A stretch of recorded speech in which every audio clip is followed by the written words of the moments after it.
Et puis cette exclusivité Télé 50 dont je vous parlais en ouverture, la RDC proteste officiellement contre le Sénégal pour abriter sur son sol des mouvements de déstabilisation.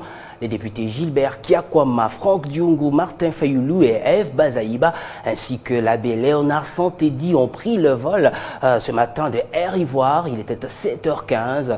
Léonard Santédi est donc de ce vol. Ils vont y rejoindre le mouvement Filimbi, Lucha et Y en a marre.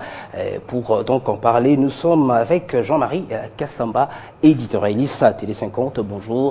Bonjour. Merci donc de répondre à notre invitation. Alors, de quoi s'agit-il exactement dans ces dossiers?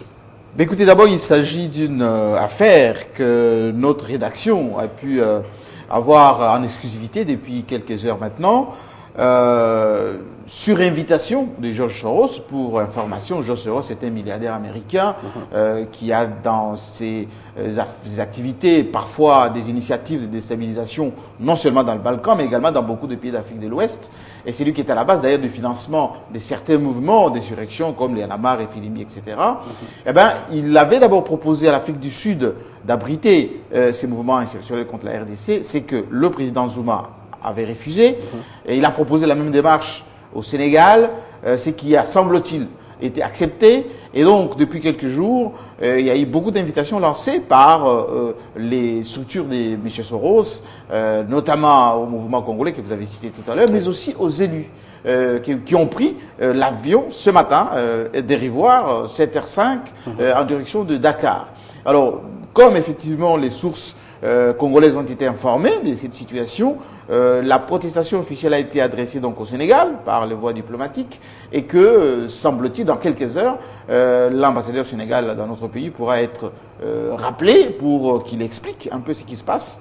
Ce qui est un peu, je dirais, désolant, c'est que au moment où il y a dans notre pays des initiatives de débat national, de dialogue, de recherche, de consolidation de la démocratie, il y a un certain nombre de nos compatriotes qui travailleraient pour la déstabilisation de leur pays, ce qui n'est pas une très bonne chose. Donc l'opinion doit être tenue informée de ces genres de situations et surtout empêcher que notre pays sombre dans des situations comme on la vit aujourd'hui même au Burundi, comme on le vit en République centrafricaine, ce qui n'est pas une bonne chose. Alors Jean-Marie Kassamba, est-ce qu'on peut mener en plein jour comme ça un mouvement insurrectionnel en répondant à une invitation et ils ont des autorisations pour Écoutez, autorisation, ça peut être tout simplement, très officiellement, pour aller tenir des réunions, rencontrer, etc. Mais nos sources très fiables nous confirment effectivement que ce sont des choses qui ont été initiées depuis un certain temps via l'Afrique du Sud qui n'ont pas pu aboutir et que on peut les vérifier. On est en train d'ailleurs avec nos correspondants sur place à Dakar de croiser toutes les informations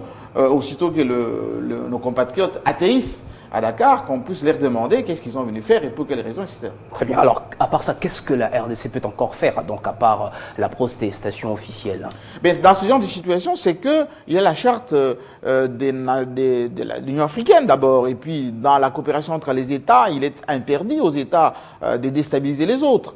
Et puis, le Sénégal, c'est quand même un grand pays ami de la RDC. Il n'y a pas longtemps, le président Macky Sall avait reçu notre Premier ministre. Et donc, en tant que pays francophone, d'ailleurs, qui a succédé à la République démocratique du Congo dans le domaine de la francophonie. Donc, ces genres de pratiques ne sont pas tout à fait acceptables. Donc, le plus important ici, c'est que, très officiellement, la RDC a protesté. Et en même temps, il faut que la presse soit tenue informée, que l'opinion soit tenue informée, de sorte qu'il faut décourager ces genres de pratiques que les millionnaires, milliardaires comme M. Soros encouragent souvent pour des gains strictement affairistes. Merci beaucoup Jean-Marie Kassamba pour tous ces détails. C'est donc un dossier à suivre. À très suivre, à suivre.